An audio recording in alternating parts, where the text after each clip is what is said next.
Good day, everybody. This is the Wolf Driver coming to you live once again. So, this is the second time in the past 2 weeks. We're shooting to go live every week. And as we get better at this, for lack of a better description, we will have we'll have guests and we'll notify you when we're going to be going live, hopefully within a week of advance so you can kind of tune in, when it's going to happen, etc. But today's live broadcast is Who is the Wolf Driver? And I want people to get to know me. I want you, most importantly, to ask any questions you may have right here on social media. Whatever platform you're watching from, we should be able to address them directly. And again, as we're learning, we're going to be having some growing pains, I guess you could say, but we will get there. Your benefit you're going to get is everything you've ever wanted to know about me or ask about me, pretty much you'll get to do that here. If you're tuning into this broadcast late after the live session, please feel free to type your comments and your questions, etc., in the comment section. Again, whatever social media platform we're streaming to an array of social media platforms. So whatever you're watching on, put it there. I monitor them all, and I directly answer everything myself. So for many years, we've gone and done live broadcast. In fact, when Facebook, I think they were one of the first ones to offer live streaming or first major social media platform. I would broadcast live from the dog cart, from what I call the electric dog sled on wheels. So it was really fascinating because there was no real algorithms out there, at least that Facebook had implemented. So we would get actually, I believe, millions of viewers, like the Super Bowl or something, from all over the world, and we'd get questions, from Thailand, from I don't know, Europe, Germany, whatever. I know Germany's in Europe. I know you're going to say that. Well, Germany is in Europe, but people actually will. We're saying, hey, we're halfway around the world.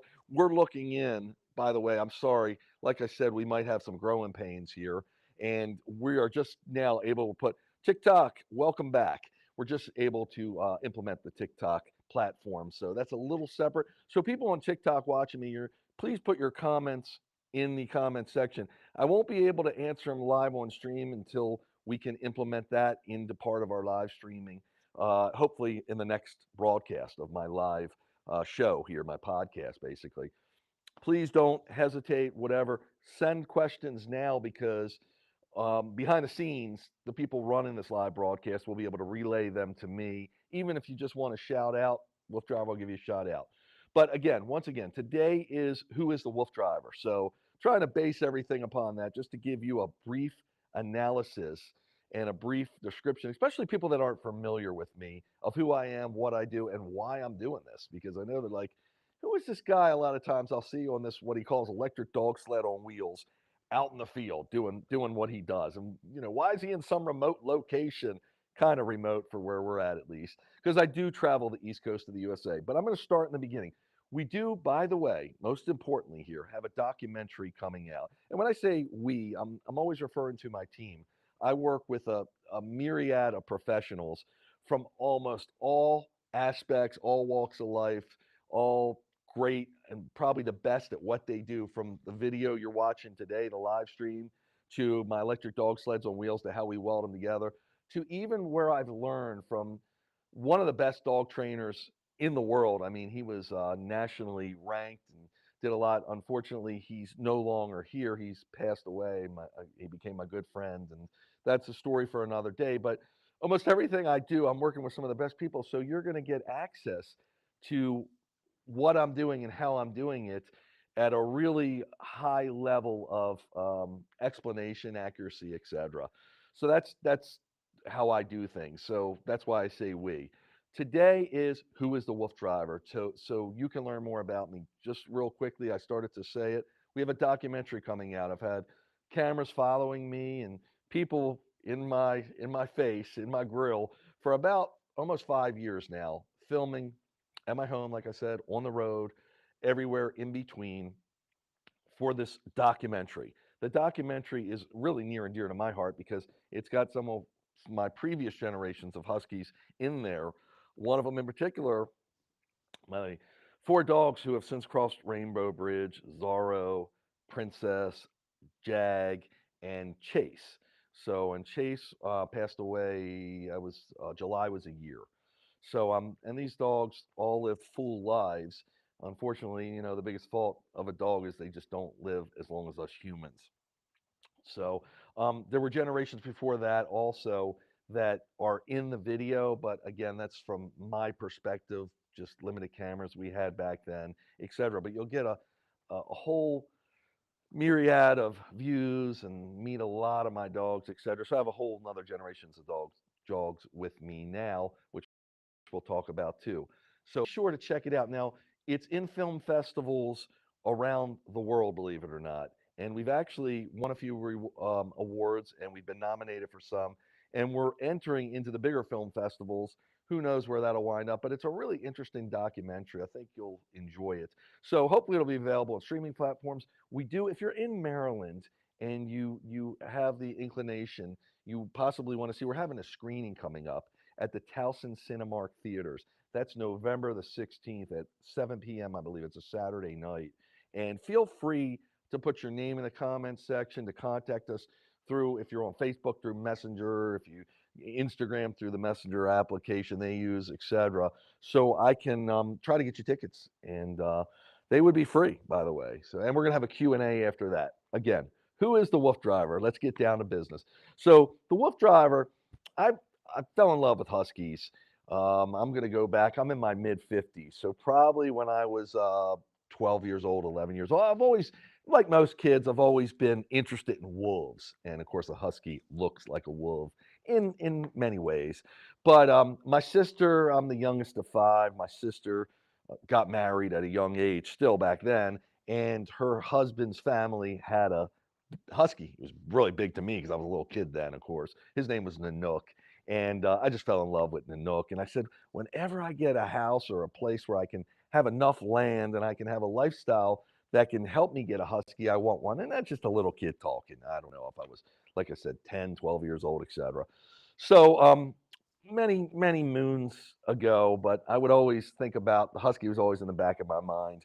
Well, finally, when back in '95, when I got my own house, my wife and I moved in there. At the time, we were new. We were younger, and neither of us had any real experience with dogs. But I said, I'm getting Husky. I'm getting a Husky. I got some land here. I can put a fence up. I can do my stuff, whatever. So I got my first Husky, and that's Czar. Now, you might, if you've been following me for a while, you still haven't heard of Czar because that's long ago, before social media, or at least before I was on social media. Again, back in '95. And Czar is not Zorro. Zorro was named for Czar. Both of them are now gone, unfortunately. But Czar was an all-white Husky with blue eyes. So a lot of people don't even know Huskies come in many different colors, coats, eye colors. I mean, a real diversified looking group of dogs. And people don't understand sometimes. Well, that's not a Husky, and people. I'm in a lot of Facebook groups. Just I don't do anything there. I just want to know what people are thinking so I can better address what I'm putting out there. But and a lot of people, first time Husky owners, etc. But people are often saying, oh, if they see my Huskies, those aren't Huskies because they're really unusual looking for Huskies. And they're also putting pictures of their Huskies up there saying, well, what kind of Husky is this? Is this full bred? And of course, it's very hard to tell. I mean, sometimes it's obvious, but 8 out of 10 times it's pretty hard to tell if they're full bred, if they're what exactly the dog may be. And it really doesn't matter. If you love your dog, who cares? I just migrated towards the Husky because of its back then, its wolf appearance, its cold liking of temperature, how it comes from an Arctic area or from some of Earth's most extreme conditions, and because of how physical they are. So be careful what you wish for, because I got my first Husky Czar, and he was great as a puppy. And this is the problem people run into a lot of times. Great as a puppy, but when he became an adult or started becoming an adult, he was a handful. And my wife and I are like, what are we going to do? And we're never going to give up on an animal. So I love going back then. It was just to the books because, again, the internet wasn't anything you could really rely on or go to. And I was in the pet business at the time, not livestock. I was in the pet business where I was selling pet products. not usually to do with dogs, just mostly small animal, aquarium related, et cetera. Because again, I'm an animal lover, and I did a lot of had a lot of reptiles growing up, had a lot of small animal stuff. Mostly, I would say reptiles and aquariums, a lot of fish. So I was able to. I would go to these pet trade shows. I was able to develop some products actually and sell them to the pet industry. Again, I always my motto is thinking outside the box, and that's how I developed the electric dog sled on wheels, and that's how I developed a lot of my training systems for what I do with huskies to um, really make them more manageable and make them seamlessly integrate as much as possible with today's lifestyle of most people because let's face it, I mean, sled dogs, huskies are in that family, were bred to pull weight, pull sleds, pull cargo, whatever, in some of the most extreme conditions. So when you put them in a modern day world, like I'm in Maryland, and you don't have the coldest temperatures, once in a while we'll get an Arctic blast, but you don't have those conditions that they're bred for, and you can't really give them the lifestyle that's in their blood. It still percolates through there, even though they're more domesticated, for again, lack of a better description explaining them. You can't put them in that environment and just expect them to become a regular dog. They are dogs. They are obviously dogs, but it's a whole different ball of wax. So Zor, my first dog, proved that to me because he was a bullet of dynamite. He My wife, like I said, he started maturing and getting out of that puppy stage, that real cute stage, still just getting those striking looks now, those wolf-like looks, especially because he was all white with the blue eyes. And he's a handful. So I'm like, what am I going to do? Well, I was in the pet industry, as I explained. So we would go to these pet trade shows, which are shows where at the time, I don't know if you have them so much now because there's just so many big box stores and less independent dealers. But at the time, there were a lot of independent dealers. So any products you had as a pet business, as a wholesaler, manufacturer, distributor, you would go there and display what you had to see if pet stores would want to buy your products. And that's what I was doing again with my small animal product line. So while I was there, I noticed one of the manufacturers or vendors there selling what they call a springer. A springer, for those of you that aren't familiar, but maybe know some dog joring or dog powered sports, is like an antenna, for lack of a better description, once again. So it's a big spring that, you can take a lot of might and maybe bend it somewhat, but it's really stout. The springer attaches to almost any bicycle at the time, and you could safely tether your dog when he was harnessed up, never do it by the collar only, to the bike through the springer. So the springer would act as, I guess, it would help absorb any awkward pressures your dog might put on it. Or even if your dog wanted to go faster than you and started pulling you, essentially, the springer would absorb a lot of that. So they would realize how much play they had and they would know when they were getting it all drawn out. But if a dog would see a distraction, like a squirrel or somebody walking next to them, it could only go so far because the springer would pull them back comfortably for the most part. And it was I was like, this is really cool. And at the time, I can't remember if they gave it to me or I gave them a minimal amount of money. I mean, back then, I think they were selling for $30 or something. Inflation now, you can still get these springers, by the way. I wound up selling them. I was so impressed with them through my pet business at the time. And I think they were developed in like Sweden or Norway, and they had a big distributor, or they maybe manufactured them here eventually in North Carolina, I think it was, where we would buy them from. In any case, this Springer opened up a whole new world to me because I took Czar, that unruly husky at the time, out on my bike just in my neighborhood for a 1 mile jaunt, just around the block, basically. And he was like a new dog. I got him home and he was like, "Yes, Dad." He was like the best dog in the world. They say a tired dog is a good dog. Well, that's especially true for a husky, but it's tiring him out is the problem. So Czar became such a great dog because I learned through physical engagement, because that physical engagement also challenges their mind. So it becomes psychological engagement as well, and it gives them a healthy dose of everything they need. And we progressed on we would start going to bike trails because the walk around the neighborhood, the quick ride around the neighborhood. Be careful what you wish for, as I always say. Wasn't enough. 1 mile turned into two, two turned into four, four turned into eight. I mean, so on, so on, and so on. These dogs, keep in mind, in the right conditions, a properly conditioned dog and in the right element, the right weather conditions and area, these dogs could do 100 miles plus a day. Now, we never come close to that, but my dogs in the conditions in Maryland and the way I run them using dog motorsports, we've done 30 miles before. So, I mean, it's not out of the question. Lots of mileage is what they do. So I expanded my team on from there, built into what I call WoofDriver, and I became the WoofDriver. And by the way, the WoofDriver is a dog driver. So a dog driver is someone who runs dogs, mushes dogs professionally, whether they're maybe running they run races or they run sled dog expeditions like tours people go on to experience dog sledding, etc. So those are sled dog operators and they're dog drivers, if you will. Some do it still recreationally, but they might enter the Iditarod. And I know, by the way, again, on the Who is WoofDriver, I know, and again, I'm going to remind everyone, feel free to comment if we've got any comments or concerns or anything else. I'm going to try to answer them right here on air during the broadcast. If not, again, leave the comments and I'll get to it when I go through all through my pages, etc., social media. So a dog driver is, again, someone who drives a dog team on a more professional level. What I'm doing is much more recreational. I was talking about the Iditarod, though. I know the Iditarod gets a lot of, you know, uh, sled dogs. We've got to differentiate here. What I do, at least, my dogs are my family. I know there are. I'll say this as best I can. So I'm the curator, by the way, of the Presidential Pet Museum, which talks about all the president's pets of the United States, from George Washington to Joe Biden right now.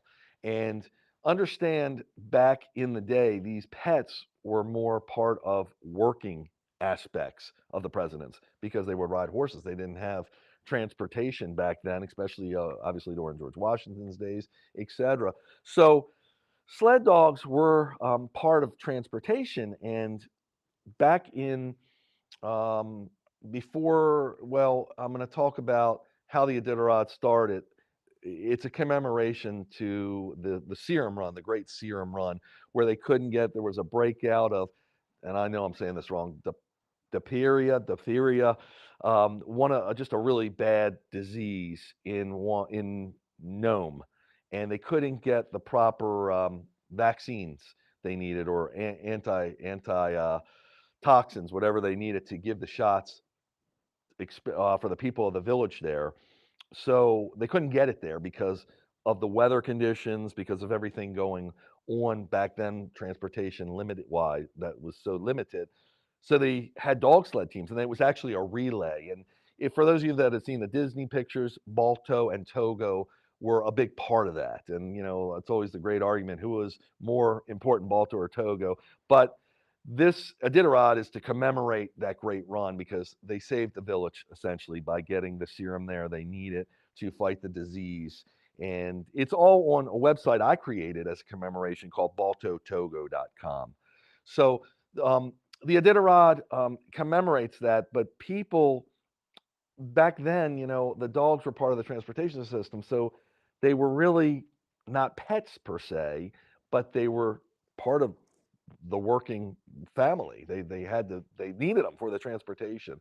So I know the Iditarod. I would never want to do the Iditarod. I don't think I'd survive it. It's very grueling. I actually know of someone that has done it, and the first time they did it, they actually had to quit it because some of the dogs, or at least two of the dogs, had gotten into a confrontation and they got hurt breaking the dogs up.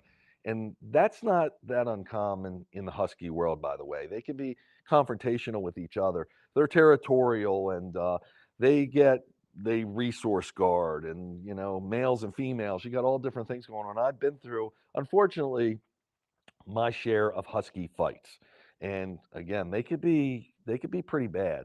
Now, usually, I'm not going to be too cruel, too gory here, but they're not going to usually kill each other.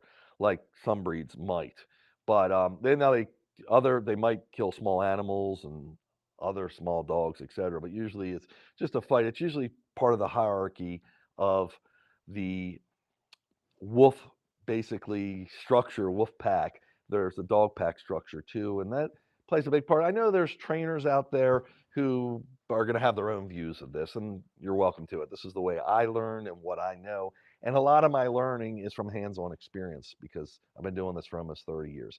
In any case, so that's how the Wolf Driver came about. You've got my beginnings from how I fell in love to the husky with the husky breed and how I got my first husky and started off working him in a capacity that would help him alleviate some of his pent up energies and his they're highly intelligent dogs too, some of his mind exercise because if you don't give them an outlet most of the time, the husky a proper outlet to air it out, I call it, to get it off their mind, to get it out of their body, their energy and their smarts, they'll find their own outlets. And that's why they escape from homes, they dig under fences, they can get out of your home. And this happens a lot. And I see this again being involved with the husky breed, working with shelters in the past, etc. They'll get away from their home and they'll kill small animals, chickens. There might be somebody might have chickens to for eggs or a farm in the nearby vicinity or where they live, and even small dogs. So I mean, they're very capable. They just turn to their own. They just start entertaining themselves, climbing fences.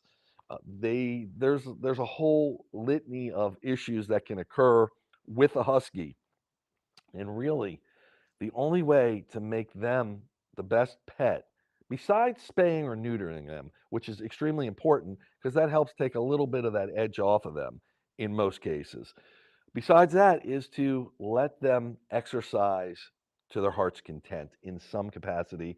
And what I do being the wolf driver, I've since I started using that Springer I talked about and put them on the side of bikes, now I have them out front because I've made a more like dog sled, if you will, bike or cart. And I've used the Seiko cart. I've used almost all what's available out there. But now I've developed my own, which I do call the electric dog sled on wheels. So, and I did this all because I don't want to be a full time musher.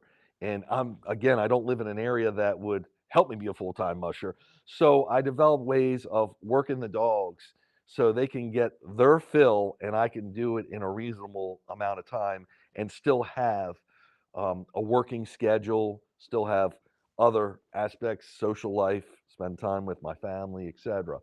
That's the whole idea behind dog motorsports. There's other aspects of Wolf Driver that I do that, again, thinking outside of the box. So back in the day, going back to this was after Czar's generation of Huskies, my second generation of Huskies, I'm going to call it. I started doing it's called lure coursing. You may have heard of it if you're in the canine world. So lure coursing is basically where it's a field with pulleys. Pulleys are pretty much they're propelled by one motor and a line goes through them. Think of a string basically with a lure or mostly used a plastic flag that goes through it. And the movement of the flag, because it's so, or the plastic strip, whatever it is, caution tape works.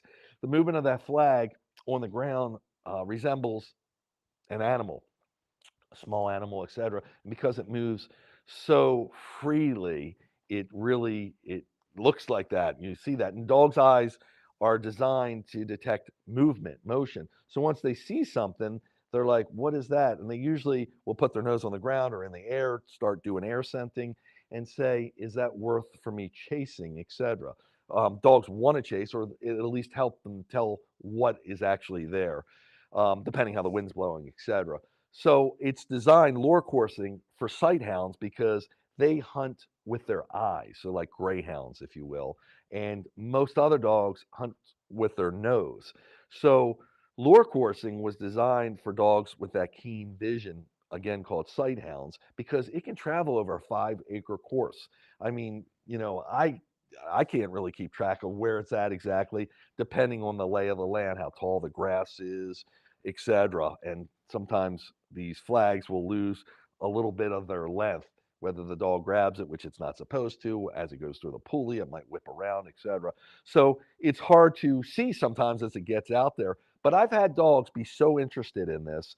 Zorro, one of my previous generation Huskies, he did it for 12 miles chasing this thing. Again, it was a huge course, but round and round all day, and they get obsessed with it. They don't want to leave. I mean, there was the real training came in when I had to leave and round the dogs up and get them in the truck because I would rent the pasture to do this, a horse pasture actually, and the horses weren't there. So I renamed lure coursing to what I call mazing, not amazing, but MAZING chase. And the reason I call it mazing chase is because it's kind of like you can zigzag it, you can go in all, you can lay the course out however you want.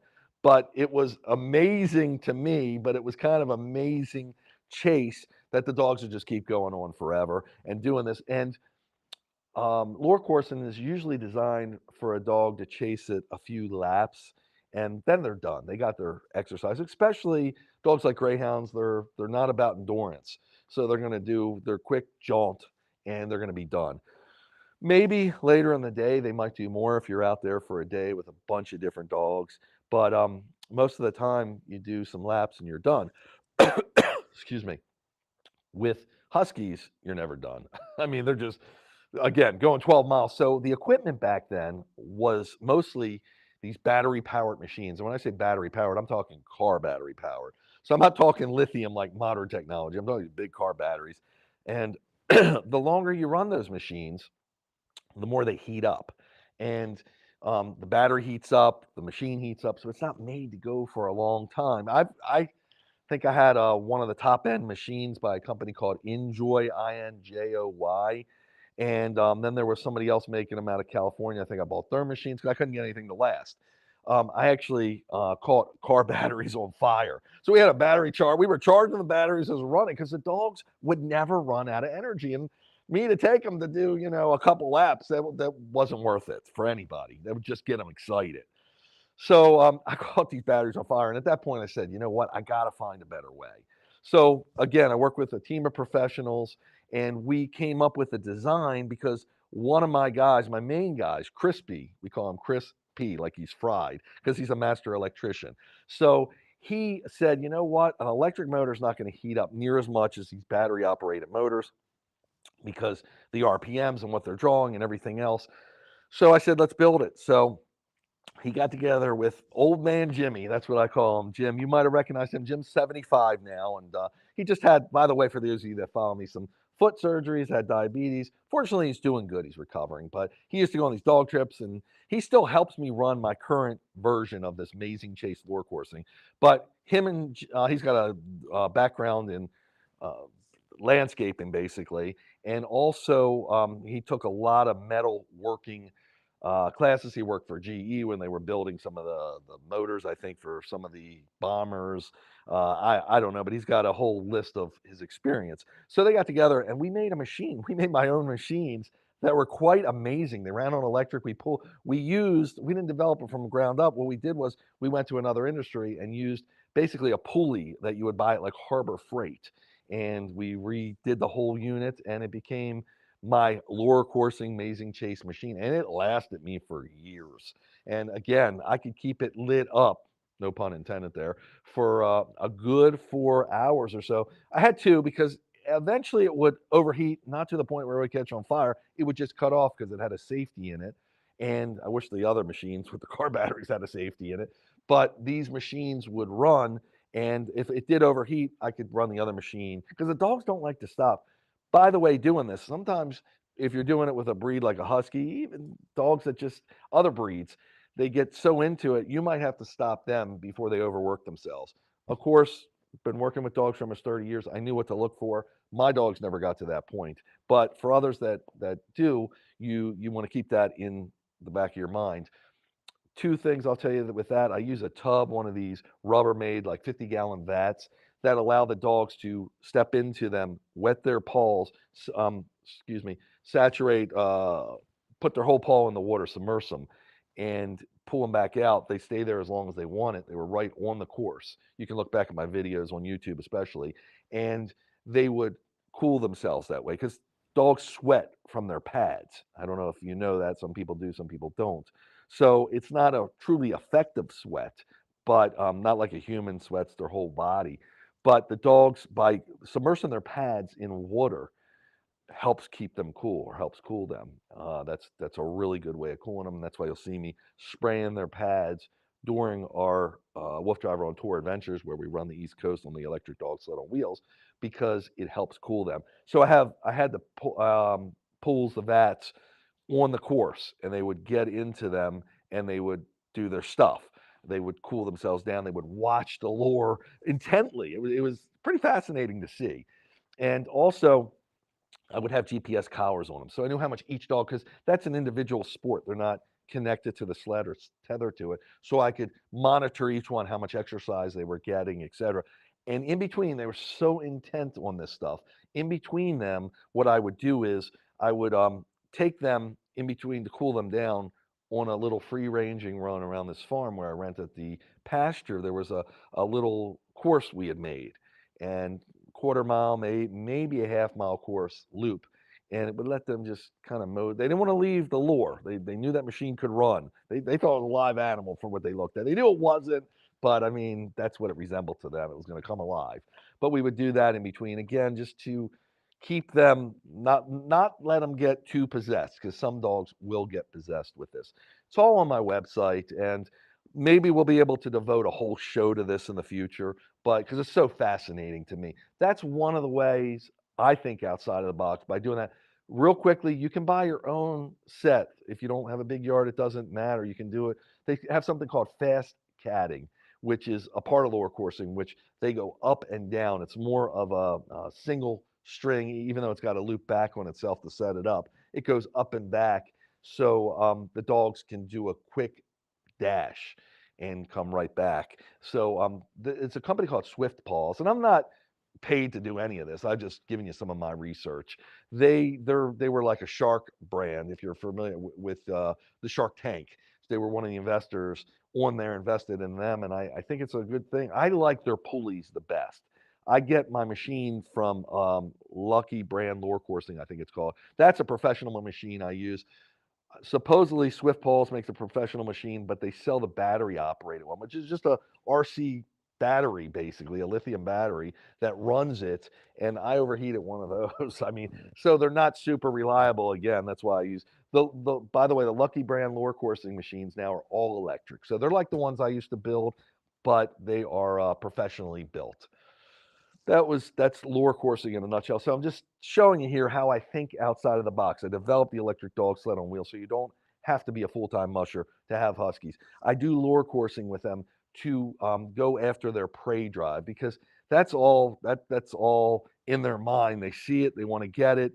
It's different in a lot of ways than being on the bike and being tethered to it. More along those lines of prey drive is something called the barn hunts.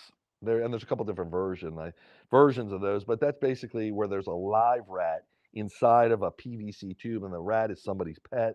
It never gets hurt. I'm never about hunting or hurting anybody's any animals. I mean, I'm not a vegetarian, but I don't want my dogs to hunt any animals. But this barn hunt, they hide the rat in the tube where it has breathing holes, whatever, and it's got to be handled a certain way as to not disturb the rat. But they hide it, and dogs find it, and again, that works their mind. More on that. I've done that with my dogs. You might have seen that on the channel, etc. On my WoofDriver channels. Um, One other topic that I want to touch on, again, thinking outside of the box, and many people, and I don't advise people to do this unless you consult with a professional trainer, you've been taught, etc.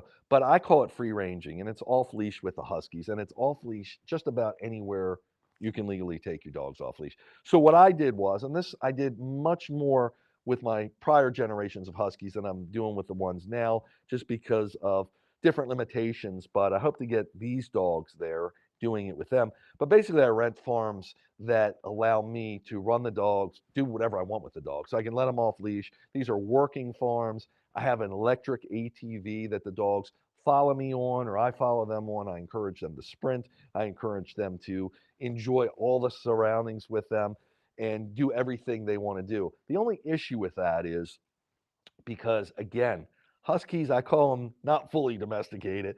They get into an environment, and it's pretty interesting watching four of them, but they'll get into an area like the farm where the corn, we're in Maryland, grow a lot of corn here. The corn starts to get high in the cornfield. They go in the cornfield, a couple of them, and I let them explore their heart's content because I've got GPS collars on them. They're trained for recall, and I can see them exactly. I know what's going on. Well, I've watched a few of them go into the cornfield and flush out a small animal that's in there, whether it's a groundhog. Groundhogs can get big too, or it's a possum, whatever. And the dogs are on the outside, a dog or two. So they flush the dog out. They flushed out the animal. The animal comes out. The other dogs jump on it and they kill it in a matter of seconds. So the first time this happened, I didn't know what the heck was going on. I had heard about this, but I just wasn't ready for it. Then I figured it out. Now, keep in mind, we're on working farms, so they know their limitations. They can't mess with the livestock. I can control that. When there's wild animals that cross their path, sometimes it's so quick, I don't have a second to control it. That animal is dead because they grab it, shake it, and that's it. Um, so hate to be gory again there, but just telling you, the life of a husky. I know there's other dogs that'll do that as well, but I've watched the huskies work as a pack, as a team, and it's fascinating, Mother Nature. But again, I don't want any of that. I do remember one time, I think they had gotten a groundhog, and there's at these working farms, believe it or not, I run into guys with sidearms. They're shooters, and I'm like, and the farm's so big. I know the farmer. I'm allowed to be there, but I say, hey, what's going on? Because I always want to know what's going on there. And they were hired by the farmer to shoot the groundhogs. So I'm like, let me get out of Dodge here. They know about me, and they obviously see me, but I don't want any mishaps. But groundhogs create such problems for farmers, tunneling through their crops and also making these huge craters that the equipment gets damaged riding over it. The animals like cows and horses can stumble in it, possibly, God forbid, break their leg. So farmers don't like groundhogs. And one time my dogs had gotten one so quick, I didn't know which way was up before it was over. And when I told the farmer, and he said, well, that's it. You don't have to pay me rent this month. You just paid your rent because I don't have to send out the guy to kill him. Like, geez. But again, that's not a good thing because blood, and I just hate to see anything suffer. So it's nothing that I'm bragging about in any way. I'm just letting people know what can happen. And no matter how well trained your dogs are, it can happen before you can realize what's happening. So normally when I see something up ahead, I've trained my eyes as much as I can to think like a dog. So I'm looking up ahead, looking for any movement. And sometimes it's just the breeze, usually looking towards the ground though. So if I see something, I know there's an animal there, and I usually will call the dogs away from it. Now, they're depending on which way the wind's blowing, they've usually picked up on that animal before me. But some of these animals, even deer, they can be really, really smart, and that's why they're motionless while the animals are there. They just stay still, and the dogs don't realize they're there sometimes. So I try to pass them by when that happens. But this is just a little bit of life with the WoofDriver in the free ranging zone. So there's plenty of videos and explanations I have on it, short videos, long videos, etc., on my YouTube channel. And by the way, feel free. We've got another 5 or 10 minutes here max that we're going to go on to ask me any questions, any of these categories. But free ranging is really tough with the Huskies because of the wildlife and also because a lot of Huskies want to take off. But the more you do it with them, if you feel comfortable with it, because your husky can take off, get hit by a car, God forbid, something terrible can happen to it, or you just never see it again. And huskies are known to do that. But I would do it with my dogs. That I trained them the way I was taught, again, from this Master Schutzen world champion trainer. And Schutzen is protection work for dogs, essentially. It's a German word and it's a German system, but it's recognized worldwide to teach military dogs, police dogs, etc. And so we weren't teaching my dogs that. Huskies wouldn't make a good guard dog or protection dog, but I was learning about dogs, and he had developed a system to teach dogs recall, to teach dogs behavioral aspects, etc. And that's where I learned everything I did. And actually, John was his name. He helped me implement using a dog sled. I had done the bike before I met him, but as soon as I met him and learned his capabilities, I said, "Hey, you think we could teach these to be just a few notches less than a sled dog, not a professional sled dog?" He said, "Sure." So that's when I went ahead, by the way, and bought my first Seiko cart. So the Seiko cart, you can look that up on the internet, SACCO, is designed, it's made in Norway to teach lead sled dogs. And what I mean by that is, so on a sled dog team, you have one or sometimes two dogs out in front that are the lead dogs. And those dogs know all the commands. So haul means to the left, G means to the right. And there's different variations to get them to do a U-turn, to get them to move over, whatever the case may be. And there's other commands. But you could teach them all that on the Seiko cart because the Seiko cart had brakes and it had a way of steering the dogs, kind of like I've developed the electric dog sled on wheels. So I said to John, my master Schutzen trainer, would you would you be game for this? He said, let's do it, Bill. So I ordered this Seiko cart, and it was probably the greatest thing I ever did in my life. And I had two Huskies back then. Czar was one of them, and Hudson was the other. And the cart's designed for up to four dogs. You make there's tow bars, they call them. You make them longer, but two dogs is fine. And a 50-pound dog can comfortably, depending on conditions, haul 150 pounds of weight. So if you have two dogs, you're talking 300 pounds of weight. So with myself, and the cart only weighed like 50 pounds, and I was a kind of a thin guy back then. I was a little more in better shape, a little prettier too. But I was easily under that weight capacity, and it proved it because my dogs would take me everywhere. The cart has no motor, has no way of propelling it, except for standing. You can sit on it, or you can stand on the back. There's a little deck and kind of kick, if you will. I know you can't see my feet, but I'm using them to show what a musher does. He kicks the sled to assist the dogs, just like that, just like you would ride on a, a scooter, just a scooter for your own transportation that's not motorized, that doesn't have pedals. So the Seiko cart, I was so impressed with that. I told you about how I was a distributor for small dog products. Well, I became for small animal products. I became a distributor for dog powered sports products, and I became the North American distributor of the Seiko cart. And I mean, I sold a good amount of them. I had a brand called Dog Powered Sports. So I've got a lot of experience with it. Right now, that Seiko cart, the newest, latest iterations of it is, I think, $4,000 or $5,000, really expensive. And unfortunately, I don't know why they don't make it electric, because guys like me are getting older, and to get on the back of that and kick is a lot of work. And we get knees, bad backs, and that's what the electric dog sled on wheels is all about. Again, I don't sell this electric dog sled on wheels. I'm just trying to give people ideas. But the Seiko cart is probably one of the coolest rigs, dog sled wheel on wheels that I've owned, and it's really cool. But if you can find them used on Facebook Marketplace, you can get them sometimes for under $1,000. And the old ones, to me, are just as good as the new ones. New ones have a lot of features, but again, nothing's electric, and um, there's nothing overly special about spending the extra money. So I did want to explain that to you. Any questions, comments, shout outs? Don't forget the line's open for, looks like we'll be on here for another 7 minutes or so.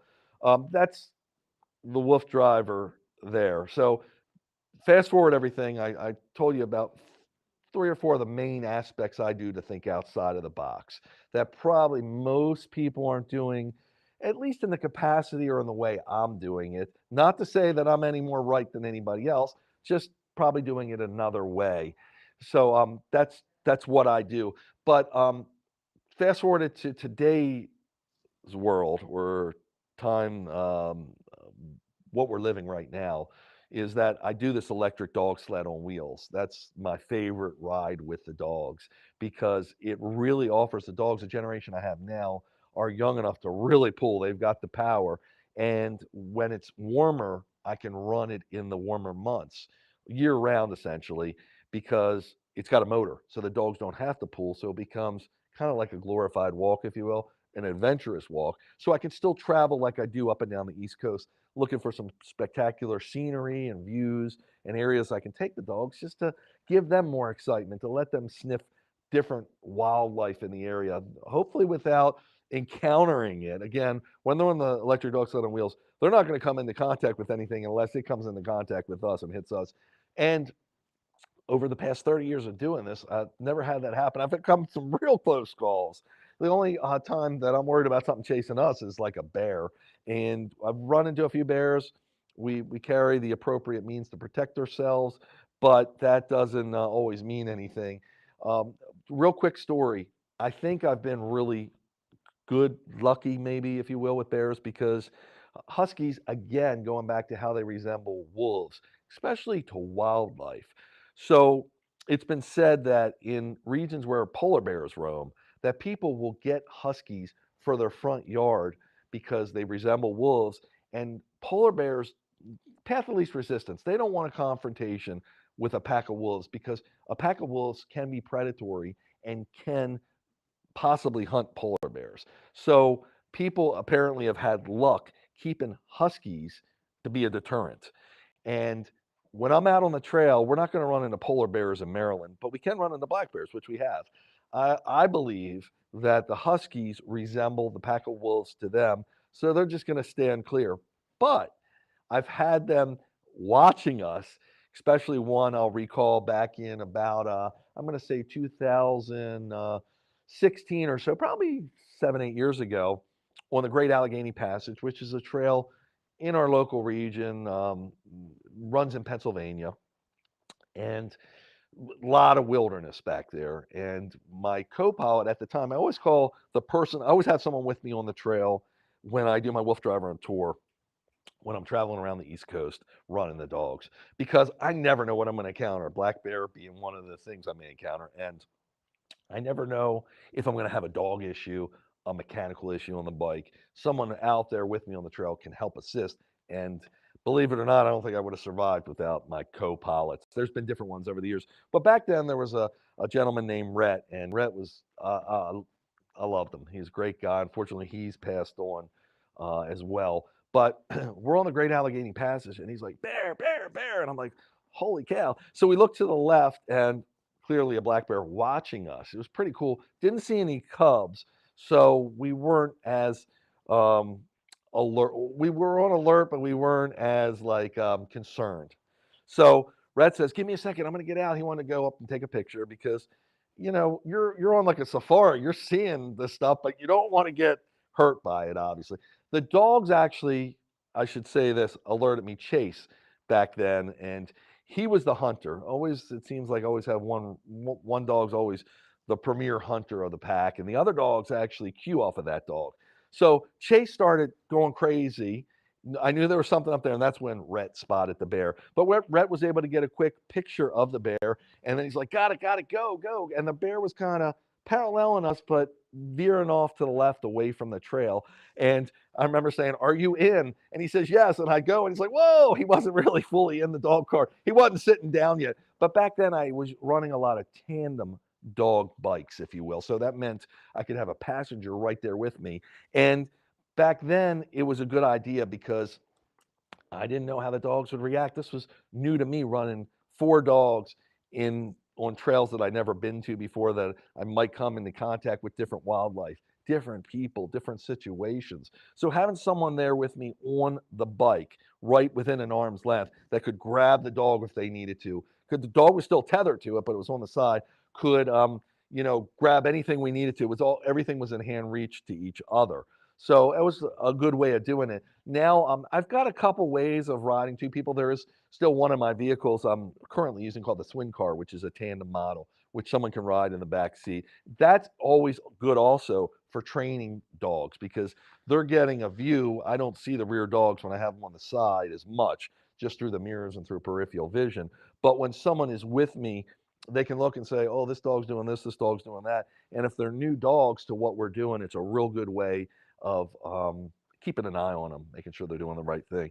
So we're closing out on the last minute here in WoofDriver land on what I'm going to call the WoofDriver podcast. Today was, again, who is the WoofDriver? If you've got any questions at all, I've got a minute left. If not, and you're watching this later after the broadcast date, please leave your comments. If you're interested in possibly seeing the premiere of Bill Hellman, the WoofDriver documentary, at the Towson Cinemark Theater, November 16th, 7 p.m. Please, we have a few tickets left that we could possibly, we're going to give them to you. I'm not going to charge you. So that's great. We want to get the word out there. And most importantly, everything here um, is about the betterment of all dogs, but really focused on high energy working breeds like the Husky. Me giving people ideas because it breaks my heart every day when I read and when I see and when I hear about dogs, Huskies, that get abandoned because people adopted them because they're so cute and so striking looking and so as a puppy, I mean, who can resist? But they get into an older state, and sometimes it's not for a few years. And I'm not trying to freak anybody out here. By all means, it's easy to work with a husky. It becomes your best partner for exercise and working out, and as a family companion, if you can give it a little bit of the appropriate exercise it needs. I will say there are some couch potato huskies. I've got one now, Lola, and she'd probably rather lay on the couch. I had one in the past, Jag. She'd rather lay on the couch all day than, well, I let me rephrase that. She likes lure coursing. She likes chasing the flag. That is her button. But when we get on the electric sled on wheels, she likes it for the first few miles, and then she's like, I can live with this or without it. It's important for her because, and this does happen to some huskies again after getting them spayed or neutered because some of that hormone has been messed with. So they don't have that drive that they had when they had all their everything intact. So, but it's really important for her to get her exercise because I want to keep any weight she might put on. That's what we have to look for when we alter our dogs. So it's important for her in that capacity. And for the dogs, I have two dogs right now that aren't spayed, Nikita and Cyan. They will be, but I do each dog on a per dog basis when I feel they're ready to be altered, neutered, or spayed because it does affect them more, some dogs more than others, of course. And we don't always know what the outcome is going to be when you spay or neuter them, but usually it's a little bit of a calmer dog. It'll curb their behavior in some capacity, usually in the calm way. With Nikita and Cyan, they're just so over the top. We don't want to wait too long. So it's always best to consult with your veterinarian. If you've got experience with this, you can better determine that yourself. Some people will spay or neuter them when they're like as soon as they can. I don't know if it's like 6 months, whatever. But it's always for you to determine. So that's why that's part of what I'm doing and how it goes with the different dogs all along the course. And again, keeping that weight off is important. So feeding and all that stuff, that's for another day's discussion. I hope to be back here next week. And as we get more versed at this, better at it, we'll be able to give you a heads up that this live broadcast is coming. And maybe then you can prepare any questions you may have, etc. I'm the Wolf Driver. Appreciate everybody's time today. Hope you enjoyed it. Hope you got something out of it. I did want to mention though, the betterment of all dogs. That's why I'm here, especially Huskies, because I don't want to, I was alluding to, I don't want to see them abandoned, surrender. There's always solutions to better working with them. And there's trainers out there. There's other methods like I talk about here.